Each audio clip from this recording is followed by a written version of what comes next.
மீண்டும் அமைச்சராக வாய்ப்பு கொடுத்திருப்பதால் கட்சிக்கும் முதல்வருக்கும் நன்றியோடு இருப்பதோடு பாதையில் விட்ட பணிகளை மீண்டும் தொடங்குவதாக அமைச்சர் நாசர் தெரிவித்தார்.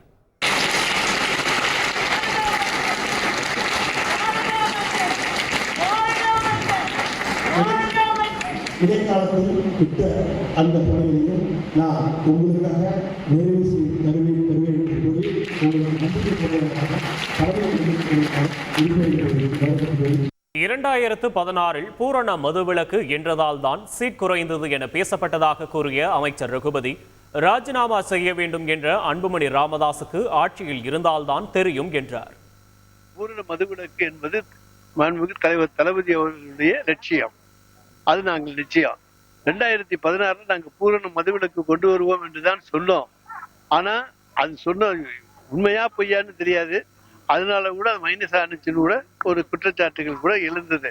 ஒரு சில இது ஒரு 15 இடங்கள் திருப்பூர், கோயம்புத்தூர் போன்ற பகுதிகளில் இருக்கக்கூடிய தொழிலாளர்கள் உண்டவரெல்லாம் அதனால கூட வாக்களிக்கவில்லை என்கின்ற சூழ்நிலை எல்லாம் இருந்தது. ஆனால் இந்த தேர்தலிலே நாங்கள் படிப்படியாக மதுக்கடைகளை குறைப்போம் என்றுதான் சொன்னோமே தவிர பூரண மதுவிலக்கு உடனடியாக கொண்டு வருவோம் என்று சொல்லவில்லை. அன்புமணி ராமதாஸ் விமர்சனம் செய்யும் பொழுது மதுவிலக்கு கொண்டு வர முடியலன்னா பதவி விட்டு ராஜினாமா செய்ய வேண்டியதான்னு கடுமையாக விமர்சனம் செய்யாது. அது அவரை பொறுத்த வரைக்கும் ஆட்சியில் இருந்தா தெரியும், ராஜினாமா பண்ணுங்க பண்ண வேண்டாம்னு சொல்லுவாரு. எங்களை பொறுத்தவரை நாங்க என்ன சொல்றோம், பூரண மதுவிலக்கு என்பது இந்தியா முழுவதும் கொண்டு வந்தால்தான் சாத்தியம்.